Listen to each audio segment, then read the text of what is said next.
रहमतुल्लाह बरकत दोस्तों ਤੁਹਾਡੇ ਸਾਹਮਣੇ ਅਸੀਂ जनाब खुरमानी जनाब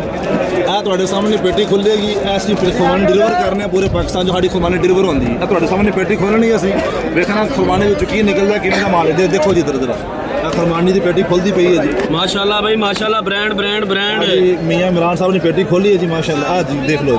वीआईपी दाना हर दाना जबरदस्त है थल्लू तक दाना जबरदस्त है जी अगर कोई दाना बिलफर्ज अल मुहाल दाना कोई एवें दा निकल आंदा थोड़ा लग्या तो उस जनाब तक नहीं पहुंचावांगे है भी दाना मिठा शहद वर्गा है मगर जनाब तक डिलीवर नहीं करांगे साडा जिहड़ा डिलीवर होएगा माल एक एक दाने की गारंटी होगी जी किन्ने दी पेटी है जी मियां साहब 1500 रुपए हां जी 1500 रुपए दी पेटी है जी आ जी किन्ने किलो दी है जी 5 किलो वजन है जी 1500 रुपया मंडी बूरे वाला खड़े है जी जनाब ए मंडी बूरे वाला दी वीडियो बनती पई है जनाब 1500 रुपये की पेटी है जो असीं डिलीवर करांगे अल्हम्दुलिल्लाह खालिस माल जबरदस्त होएगा दोस्तों को पसंद आएगा जज़ाकल्लाह।